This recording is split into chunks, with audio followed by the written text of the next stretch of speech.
Bonjour à tous et à toutes, merci de votre fidélité, merci d'écouter Immigration TV Canada, le seul et unique canal qui vous donne des informations venues directement de l'immigration canadienne et du gouvernement canadien. C'est aussi le canal qui vous accompagne dans vos démarches d'immigration vers le Canada. Au niveau de Immigration TV Canada, nous voulons revenir sur cette série de manifestations qui ont eu lieu au cours de cette semaine. C'est des centaines, des milliers d'employés qui ont regagné les rues afin d'exiger de meilleures conditions de travail, et c'est surtout les enseignants qui demandent au gouvernement du Québec de revoir leur salaire et d'octroyer de meilleures conditions de travail, d'embaucher des enseignants supplémentaires, des psychologues et autres, afin de pouvoir offrir une éducation de qualité. Donc, la grève a appelé à se poursuivre lundi. Bien des parents n'ont pas fini de voir leurs enfants à la maison plutôt qu'à l'école. Et c'est un problème assez critique, je dirais. Imaginez-vous, ordinairement, que votre enfant va à l'école, vous allez travailler, vous autres, et à cause de cette grève, les parents ont du mal à aller travailler, mais malgré tout, ils appuient les revendications des enseignants parce que eux, de leur côté, ils veulent avoir une éducation de qualité pour leurs enfants. Si les 460 000 grévistes du Front commun n'ont pas de nouvelles journées de grève prévues au programme pour l'instant, les profs affiliés à la Fédération autonome de l'enseignement FAE poursuivent leur grève générale illimitée. Donc, les enseignants qui sont affiliés à la Fédération autonome de l'enseignement seront, selon toute vraisemblance, toujours en grève au début de la semaine prochaine. Jeudi, au premier jour du déclenchement de la grève, la présidente du syndicat, Mélanie Hubert, a estimé fort peu probable qu'il y ait une entente de principe d'ici lundi. Donc, pourrait-on faire appel à un conciliateur pour tenter de faire avancer les négociations plus rapidement? Vendredi, la FAE a indiqué qu'il n'y a pas de demande de conciliation prévue pour l'instant. La veille, la présidente de la FAE disait que l'entrée en jeu d'un conciliateur faisait partie des choses à évaluer pour la suite. Les profs de la FAE sont au nombre de 66 500 et travaillent dans les classes de Montréal, Laval, Québec, l'Outaouais, la Montérégie, les Laurentides et l'Estrie. Ils représentent environ 40% des professeurs du Québec.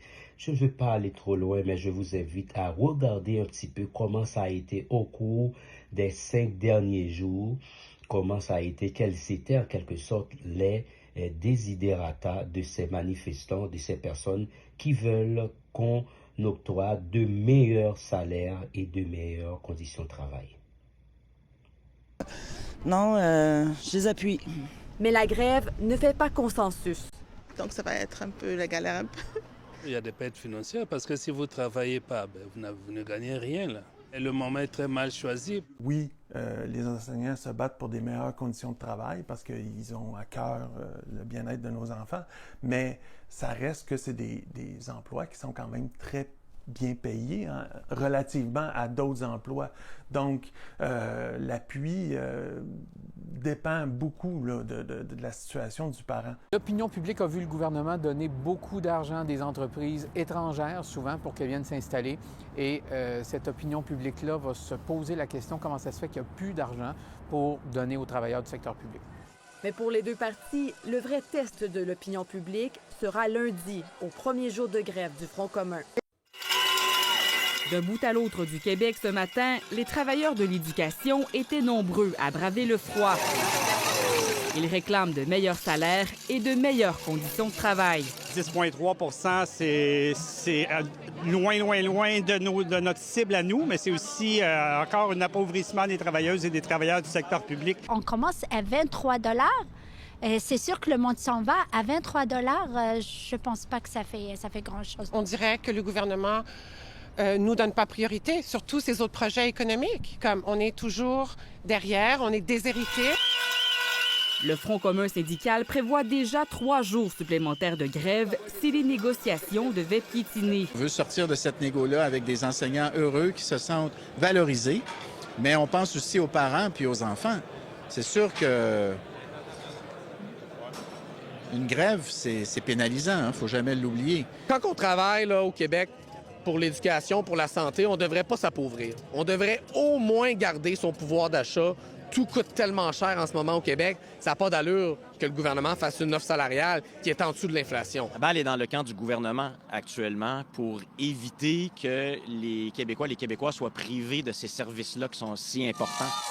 Certains parents d'élèves disent s'être bien adaptés à cette demi-journée de grève dans les écoles. On change notre logistique, là. On s'est arrangé, les enfants sont venus à la maison. D'autres semblent craindre le prolongement de la grève. C'est pas tout le monde qui est capable de reconduire son enfant à l'école. Il faut absolument faire quelque chose. Le Front commun syndical, pour sa part, est confiant de voir la population l'appuyer dans ses revendications.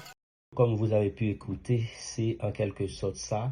L'école, n'oubliez pas les écoles, c'est là où on forme la société de demain. Est-ce qu'on est capable, en tant que société, de mettre la priorité là-dessus?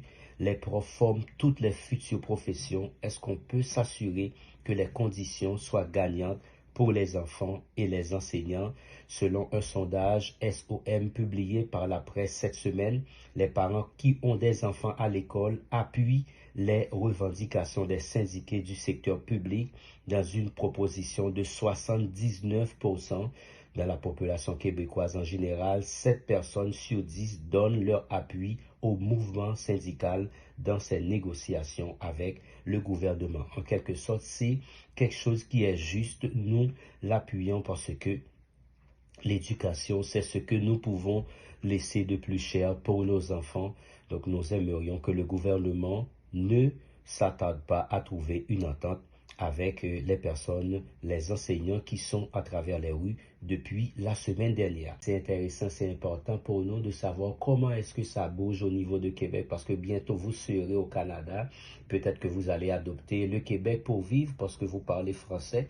Donc vous devez savoir, ici on ne joue pas, et quand le gouvernement ne se met pas au diapason, on se lève, on manifeste, on demande de meilleures conditions de salaire, de vie, de meilleures conditions de travail afin d'avoir le pays que nous rêvons tout le temps, un Canada prospère, un Canada riche, un Canada où l'éducation est valorisée, où tout se fait avec équité. Excellente journée à tous, excellente semaine, au revoir.